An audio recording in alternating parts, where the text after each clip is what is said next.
First of all, you should not even be on these apps. Like, you should not be on these apps, okay? If you really genuinely want to find love, go out there, explore your own interests, work on yourself, focus on. Good morning, guys. Good evening, good afternoon, based on the time that you're watching this at. I came back. Today is a Sunday. It was actually supposed to be a super chill day, but it ended up being not so chill and super chaotic, but super fun at the same time. But I generally like my Sundays to be really laid back and sort of chill, just me with myself, collecting my thoughts, preparing for the week, um, tidying up my house. Yeah, making a nice meal for myself while I catch up on Love Story, which I think ended, by the way. I just watched the last episode. But yeah, Sundays are generally very laid back, or if anything at all, I go for like a nice stroll um to like a nursery to get a plant or to just see plants sometimes. Or I really like going to the park to look at and pet other dogs. I love dogs, and every single day, and I love cats as well. I've recently started to love cats. But hey, I forgot to introduce. Welcome back to another Yap session. So I think every single time I come back from, not every single time, but sometimes, no, actually, I think it's every single time when I come back from an event or an outing or anything for that matter, I generally have so many thoughts. And I've been saving up on these thoughts, I think, since Friday, because these 3 days have been all out and have been great. The weekend was really nice. Yeah. Is this the last weekend of March? I don't know. But yeah, on Friday, I went out with my office folks. I don't really want to call them my office folks at this point. Like, they're really my homies at this point, which I'm so glad. I really never thought that closeness like this could exist in an office setting where, or this is just my second job, so what do I know? Um, I had closeness like this in my first office as well. In fact, we all got super, super close, and they're my best friends, to be honest. But this time around, it is different because the last time around, I was best friends and really, really, really close with people of my same age. But this time around, it is people who are elder to me. And what I really like about this is that I get to sit on a table with people who are more experienced in life than me, and I get to hear their point of view about life and their realities and their stories and their complexities and their point of views about situations, opinions, topics, and I really get to see, or I suppose I get to learn a lot beforehand, or before I get to probably experience those situations in my life. I am also always very mindful about the fact that I do not develop a preconceived notion about anything, because I think everybody is always coming from their point of view, and you should just take in people's thoughts and opinions about certain experiences that they have been through and you have not been through. um, and if people are expressing how their experience was, then you should just listen to it, but do not, like, be very mindful that you don't form a preconceived notion about it inside your head, because then that would really affect. Is this recording, big dude? Because last time when I was yapping, I yapped for 40 minutes straight on a really nice topic that I wanted to talk about, and then I ended up recording nothing.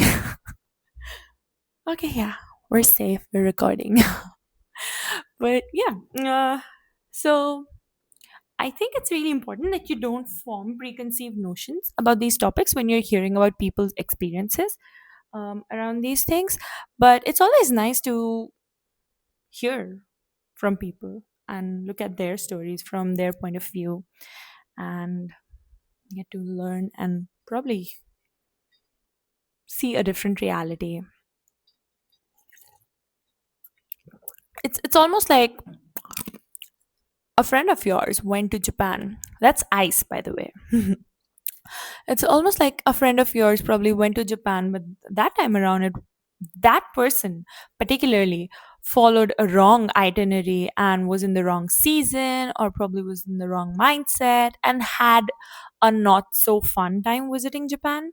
And if that person comes to you and tells you that, hey, Japan is too bad, dude, I don't ever do it, I really think you shouldn't listen to it, because the way that you experience Japan is going to be personal to you, and it will have nothing to do with the experience that the other person had when they visited Japan.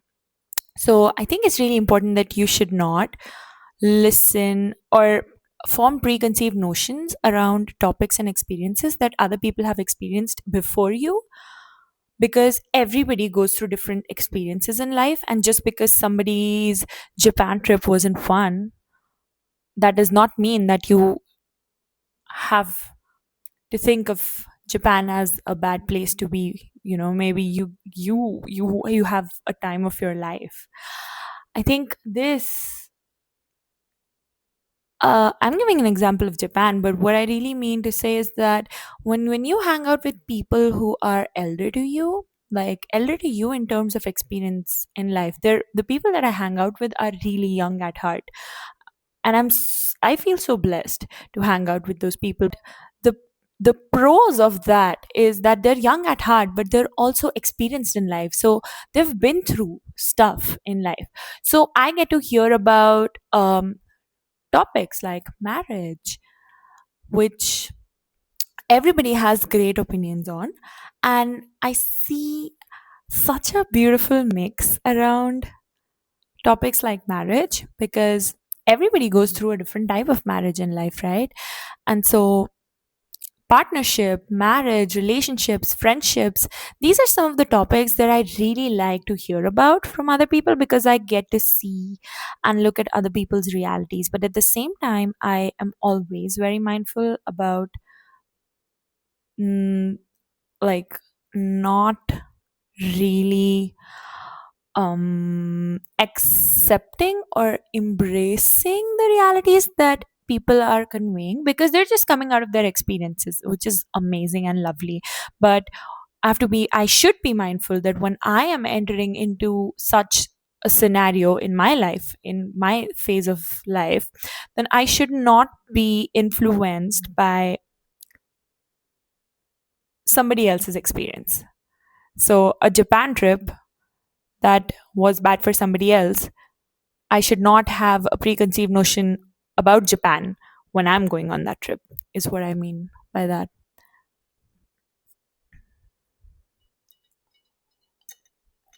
Hmm. Also, an update, I am getting good at staying quiet around topics where I have lethal opinions, and around topics where I don't really agree with the room. But then again, uh, there's no point in expressing my opinion around that topic. And so I should be quiet, and so I stay quiet, and I I have to remind that to myself every single time, almost every other day.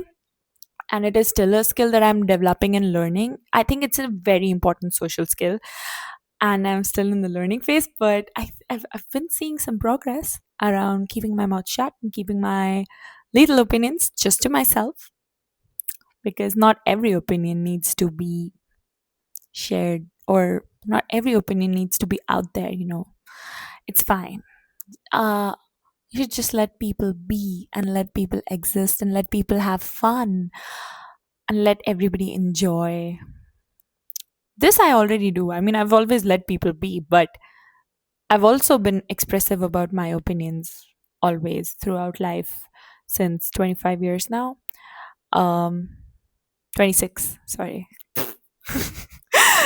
Ooh, I'm 26 now, which is insane. And I love that.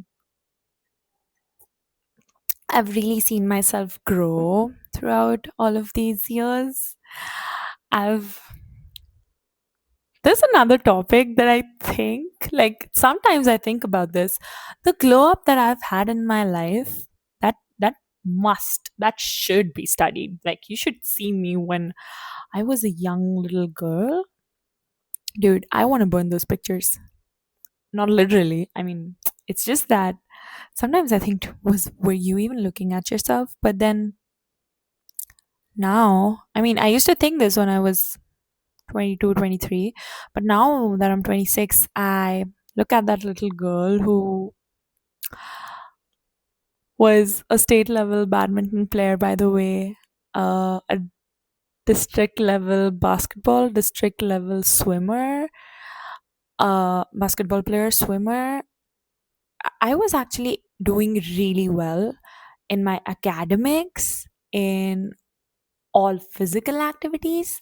I was playing any game that you name a game, I was playing it. Volleyball, squash, badminton, except for tennis. I do not know how to play tennis till date. And I'm really thinking about taking some classes, taking some training. A few friends of mine are also up for this. I still have to connect with them around this. We I think we all discussed about this, but then it just lost the track. But yeah, a lot of my friends are up for learning tennis. But except for tennis, every other game, including golf, I know how to play. Which I think I really give a lot of, not a lot of, the complete credit. I think I give that to my parents, my mom and dad, who have always exposed me to all of these games. Including that, I think my friend circle was always people of different qualities and skill sets, and I've always been like a super outgoing person. I've always had like thousands of groups. Like, in one single school I would have 10,000 groups, all groups doing something or the other. So in one group is super creative, the other group is super athletic, super physical, into physical activities, the other group is super academic, the other group is super theatrical and, into drama and stuff, and the other group is into debating and extempore and, public speaking. And I was the common person in all of these groups, and I think that has really helped me through life in becoming a jack of all, master of some. But yeah, I again also jack of all. I think a really big and huge credit about me being a jack of all and also a master of some, um, has goes to my parents and the friend circle that I've had.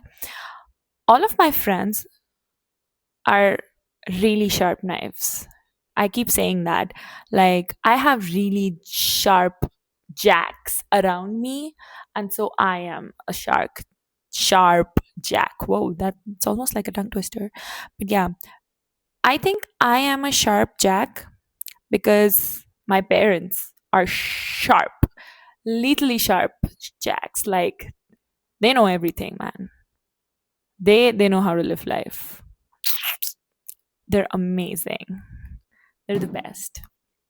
And same goes for my friends. Like, I have really sharp jacks around me. And so I'm the sum average of all of this. And so I'm a super sharp jack. It really matters, the type of people that you surround yourself with. I really appreciate that. I have always had the most amazing people around me. And then again, that it goes without saying that I think good people end up finding good people. And when good people are not with good people, they sort of, I've also had, like, yeah, let's leave the negativity out. But I think good people always end up finding good people, always, because wavelengths talk. and people of the same frequencies, they resonate together. Birds of same feather flock together. That being said, I think you should always flock with birds of different feathers as well. Just so that this ties back to the last yap session that I had, where and I was talking about realities and how people should focus on finding partners of different realities and definitely stay away from finding partners of the same realities, because as comfortable as it sounds, because obviously you're two people who are coming from the same context in life since childhood, that's not probably the best thing for you in life to experience life. You should find somebody with a different reality to truly experience the flavors of life. So it ties back to that. You should flock with birds of different feathers so that you can go on to become like a bird of all feathers, jack of all. I really appreciate people who are jack of all. This brings me to a topic, which is, so the other day I was actually hanging out with my friends. We were out on like, oh, let's call it like a dinner walk. Like we were out on different stalls trying out different varieties of food. And that day when we all came back and we were all just sitting together and having like an amazing intense group discussion, one of them pointed out to me and a friend of mine, uh so she blatantly asked like, what are your main interests, like who are you when nobody's watching? And I was like, dude, what you're seeing right now is who I am when nobody's watching. Because for real, like people who know me know that I'm an actual maniac. Like if you put a camera in my house, you would see a footage of me dancing around the house, singing around the house, talking to myself around the house, and you would almost instantly think that I have gone insane. But that literally is me. Like I think I am the same person when nobody's watching and when everybody's watching as well. It's in fact probably I probably get boring when everybody's watching. I am super fun when I'm people that I'm comfortable with. I love to make people have fun. Like that is probably one of my most favorite things to do. Like if you're with me, I will make sure that every each and every one of you has like the greatest amount of musty and the greatest amount of fun. Like it is my self-proclaimed duty to make everybody have fun, because you know what, I love you all so much. I'm probably boring with people who are not that I don't really know. I don't even know what I am when with people that I don't really know, or don't, or people that I don't want to engage with. i'm, I'm fun then as well, is what I've heard from everybody. But yeah, answering, so this is what I answered to the friend who asked me, who are you when nobody's watching? I was like, dude, this is literally me. Like whatever you're seeing, that's me behind the doors. And so she's like, so you're saying that you like everything, what does that mean? And I was like, she's like, how can you like everything? And I was like, I really do like everything. Like you could take me to an origami class, you could take me to tennis lessons, you could take me out for swimming, we could do karaoke, we could do a cooking class, we could sit and code, we could sit and do a hackathon, you could sit and teach me about something, I can sit and teach you about something, I can sit and read, I can paint. If you want, let's play an instrument, like let's go out on a picnic, you want to go out for a trek, let's go. Do you want to go out on a long drive, let's go. You want to play a game, let's go. Like that's literally me. I am enthusiastic about everything that is out there in this world except for bananas. I hate bananas. Ugh. I hate bananas. But other than that, everything that exists out there, I am in to try and experience it, because I think my mm, idea around life is to experience everything. it could really range from really bad experiences like going through a tough emotional time. Even when I'm going through a tough emotional time, I there's like a small moment where I walk away from that tough emotional situation and I'm like, dude, I'm so glad that I get to experience this in life. Like really, like so yeah. I think being a polymath is one of my strong suits. Being a person with no niche, a person that loves everything. Being a polymath is one of my strongest suits. Uh, yeah, I really appreciate that about myself. Who says that? I do. Mm. Mm-mm. So the other day, oh, also, um, I'm so happy that there's whoa, excuse me, Mr. Yap session, get back. So hey, yeah, I'm so glad that there's 30 of you now watching me, which is insane. Um, my last video got great views, which I'm so overwhelmed with, and I'm so glad that I think it's on 178, which itself sounds like a huge number. Like imagine I'm in a room full of 178 people listening to me talking. That's that's an achievement. So I'm so glad. Thank you all so much. I really appreciate it. Y'all have been sending amazing comments. Thank you so much. I love you all so much. I'm so glad that y'all like to hear me. Yeah.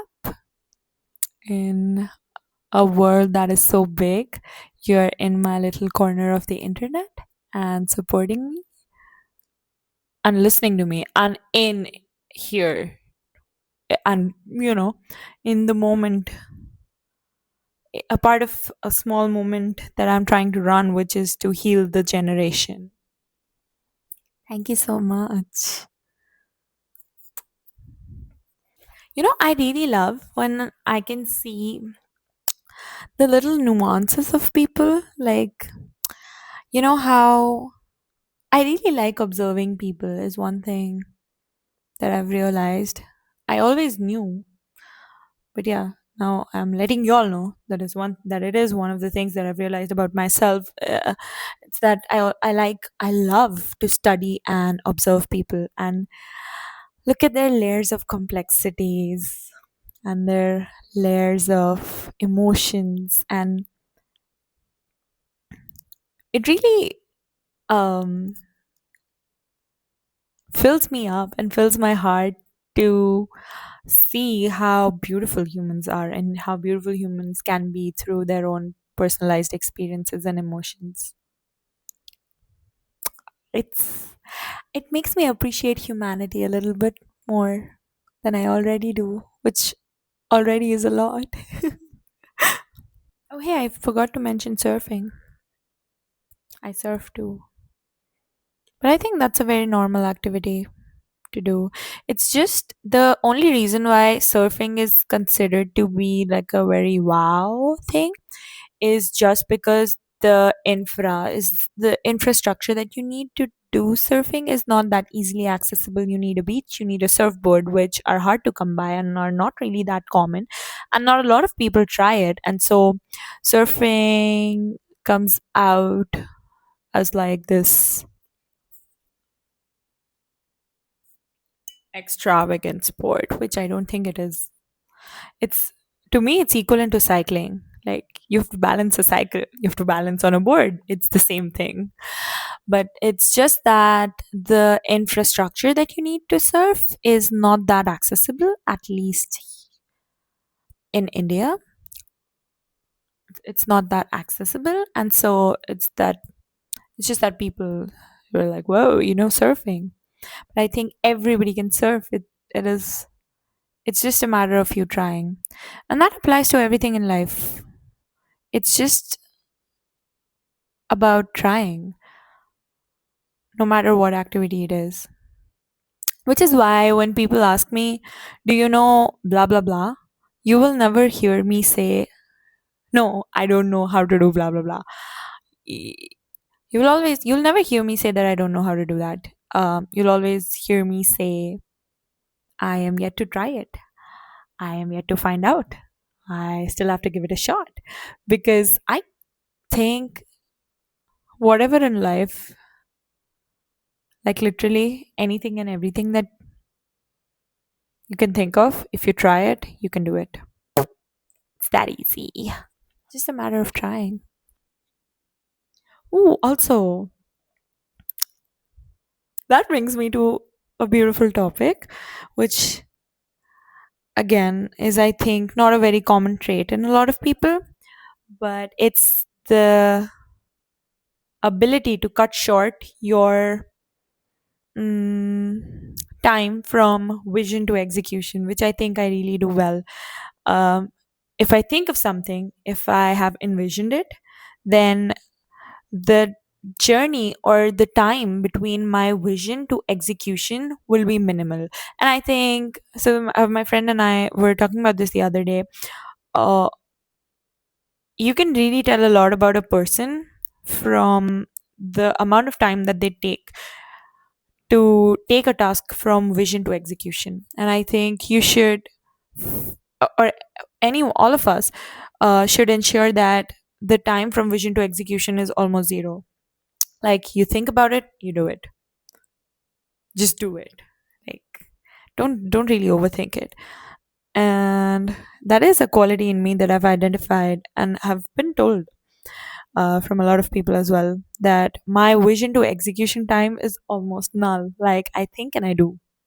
I think and I do and I think and I do, which I think it's a great quality for everybody to develop. I'm still, I mean, it's not that I'm perfect, or it's not that it's always the same with me, but I'm still developing on it, and I plan on reducing the vision to execution gap that I have in me even more.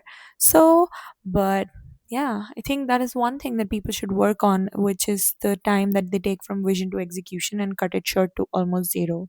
And I'm really appreciative of the fact that I have so many friends around me who have almost zero vision to execution time. And I think all of us have borrowed this skill from each other. It's really, I think everything in a life is skill. It's like a muscle. Every single thing, it's a muscle that you develop.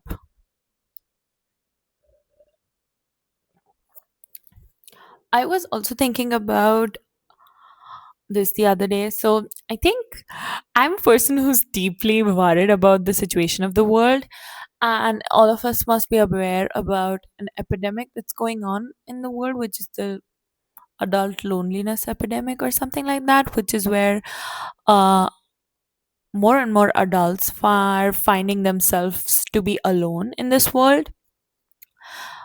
It's a problem that is very severe in my head, and it's a problem that I would really like to work towards and solve. So loneliness epidemic, or people not being able to date other people. um I've had an amazing discussion about this with a very dear friend of mine beforehand as well, and so I will be sharing some thoughts that we were discussing about a long time back. um so and both of us were super concerned about this topic. I think we shared a common ground of concern, and a common feeling of the need to solve this some way, like one way or another. And so we were discussing about, and so this discussion happened a long time back, and recently I had more thoughts on this, so a build up of thoughts on that. So first of all, the loneliness epidemic. To summarize, it is excuse me. Adults are now finding themselves to be alone in this world. I think this would range. I mean, the age group that would come here is people who are probably 25 and above. or 24 and above, depends. Even though I think 27 is the new 21 now, weirdly, and 32 is the new 27. I don't know, that just made sense. But yeah, people who are above the age of 25 are finding it very difficult to find people to date and finding it very difficult to find a partner. And this applies to people, everybody that's above the age of 25. So you could be 30, 32, 35, 36, whatever, 40, but you will find yourself in the loneliness epidemic. And this really is a concerning problem because humans are a social species, and a lot of people, I think, are not being able to find themselves a partner. I think, I don't know if that was the right English, but yeah. This mainly, so we also obviously know that there are dating apps that people use. So there's Hinge, Bumble, Tinder. I just know those three. And people are heavily using them to sort of get over this. And while there are a great amount of success stories that I have heard around people successfully being able to find a partner through these apps, the majority of this, but that's like that's a good amount of number, like a good amount of stories that I've heard about people successfully finding a good partner, which is great, and I'm so happy that these apps are working out for those people. But I think for majority of the crowd, the experience is super bad, and people end up finding themselves in situations where other people just want to hook up or just want something that's super casual because that's a trend these days. I don't understand. um don't even get me started. But yeah, that's a trend these days. People just want to hook up and do something casual and not really have a great form of commitment or a long term relationship. People just are majority people are looking for meaningless connections. While and what happens is that people who are actually in it or on the apps to find strong, meaningful connections are really struggling because they end up finding people who are really, I won't say they're shitty, but they end up finding people who are not aligned with this mindset. And so one or the other party ends up getting hurt. Dating apps, in my opinion, are not helping in solving the loneliness epidemic. If anything at all, they're increasing the gap and increasing the problem, because essentially these apps have become a lustful dumpster of people who are just full of lust and are not looking for things that are meaningful. And because I think it also boils down to how accessible these things have become in the society now. I think back in the time when our parents were at this age, this was not really that accessible. And I won't say people these days don't have morals, but people, I mean, if I look at my parents' generation, then they definitely had more morals and values and principles than today's generation. And so they would not activities like these were not really that accessible, and they were not really that accepted as well. And so they never came across these situations. And so there were two things I think that would happen. They would either end up finding a meaningful connection, or they would end up staying in a connection that was not so meaningful, but just because breaking away from a person was not a norm. I think a sad part or a con of that time was that people would stay in a bad connection that wasn't serving them, because divorce or breaking up wasn't accepted back then.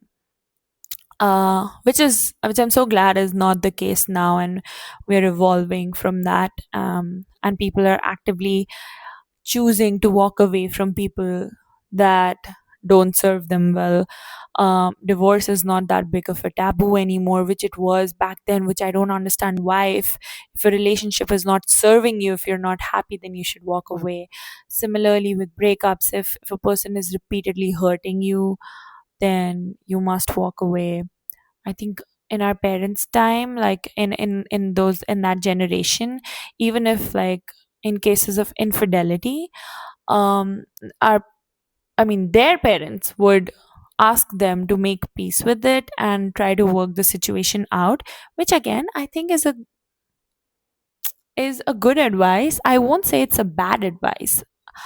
It's always good to fix things, but there's a limit to, or there's a boundary around that you should be mindful of. And so I think in our parents' situations, even in cases of infidelity, they would choose to stay in the relationship just because walking away is not acceptable. But these days, it's not the case.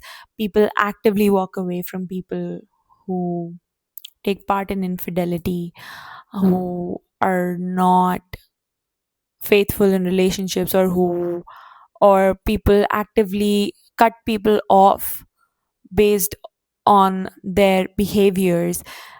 I think people nowadays actively walk away from relationships that are not serving them well. If your partner is a very angry person and not a kind person by nature, then you would walk away.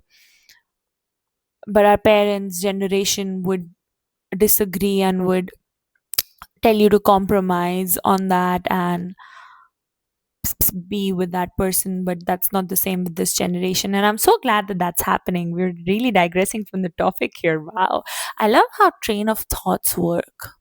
But yeah, so back in the days, I want to say, I want to be blunt and say this out loud, but I think back in the days, sex was not that easily available, which is why people would really go by amazing morals and values and would really truly view the act of being intimate with a person as a beautiful sacred activity, which I think is beautiful and how it should be. These days, getting intimate is so easy because of these apps. Like, I think back in the days, accountability and responsibility was so highly important and was a very was a value that people held really high, which is not the case these days. People don't want to take accountability and responsibility of another person, and anytime you bring up the topic of being accountable and being responsible or being committed in a relationship, that really scares the hell out of people these days. Like, that scares the shit out of people these days, which is so sad because I mean, it's not sad, but I don't know where this mindset is taking the human society. I don't know.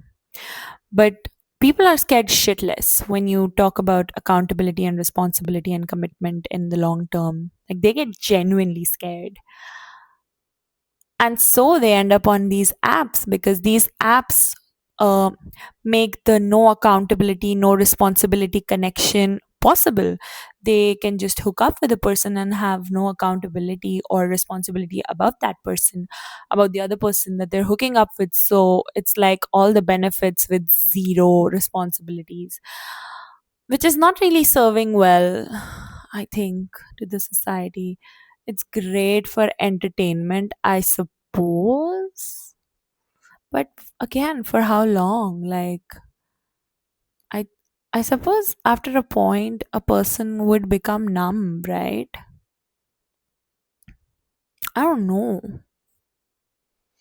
But yeah, the loneliness epidemic. Wow, what a deep topic. Is the video again a 35-minute long video? Wait, let me check.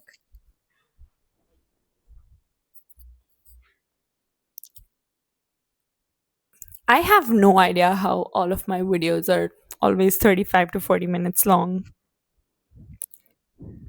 But yeah, the loneliness epidemic